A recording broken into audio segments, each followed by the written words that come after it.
maantay nimankii mucaaradka ahaa iyo beesha caalamka ayaa magaalada muqdisho shir ku dhex maray.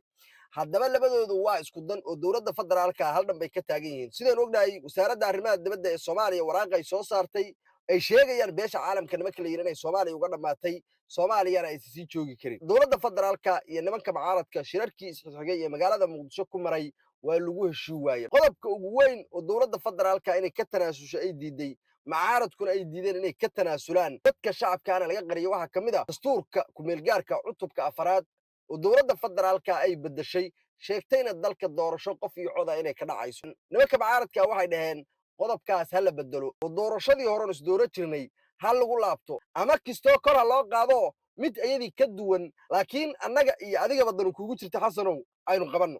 markaan ku leeyahay aniga iyo adigaba nimankan mucaaradka ahi maanta muuqmuuqda doorasho qof iyo cod haddii loo dareero hal mid oo la dooranayo kuma jiro. xasan sheekh maxamuud laftarkiisa qof dooranaya ma leh laakiin kalsooni wuxuu qabaa ah inuu wax isdaba marinayo. warka inaan ku habsaamo dooni maaye nimankii mucaaradka ahay iyo beesha caalamka maanta markii ay shireen waxay isla qaateen doorashadii hore in lagu laabto.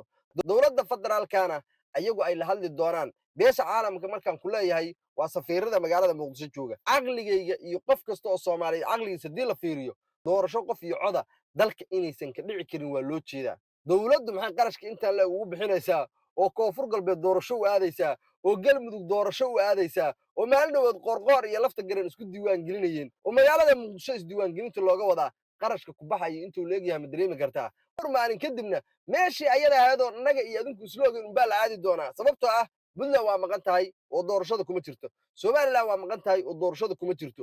jubbaland waa maqan tahay oo doorashada kuma jirto. waa 3 maamul. dowladdan maanta aan haysannana awood qoobsi ay ku dhisan tahay. markaa sidaa ku leeyahay xasan sheekh maxamuudna ma taageersani nimanka mucaaradkaana ma taageersani qof maskaxdiisu xor tahay oo waxa u jeeda ka hadlayaana oo weliba taasaa suurad qurxooneed oo jubbaland joogtay oo puntland joogtay oo la barbaryayey oo magaalada muqdisho ay tegayeen oo dhuusamareeb 1 iyo 2 iyo 3 la iskugu tegayey maantay waxaasuba ma jiraan. xiriirkay jubbaland iyo puntland iyo somaliland oo soomaaliba hore xiriirka ugu goysay xiriirka u gooyeen intaasoo maqana doorasho qof iyo coda inaan la qabanayn adiguna waa ogtahay aniguna waa ogahay laakiin madaxgeeda la dhacan u jeednaa qof soomaaliya doorashada sumadda noocaasa leh haddii la qabto uu madaxweyne ku soo baxo ku qancaana ma jiro.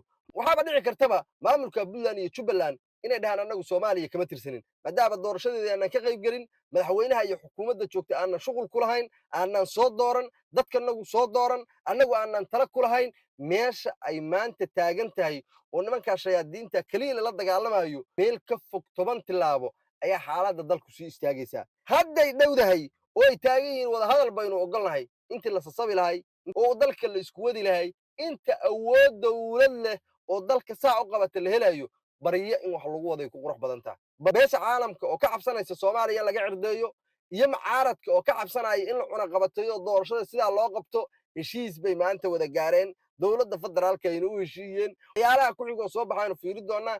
tallaabada xasan sheekh maxamuud qaadana waanu la soconaynaa laakiin 100% waxaan rabaa inay lama huraan tahay inuu xasan sheekh maxamuud waxaana dhan uu ka tanaasulo. muuqaalka laagta iyo sheerta la dhaafin bilow la dhammaa haddaana daawanaysay soomaalinimada ha waarto ummadda soomaaliyeed nabageed burcod allah isku mariyo dowlad caadil la'aanaha na siiyo. qaybtaasoo commentigan kugu sugaya fikradaada.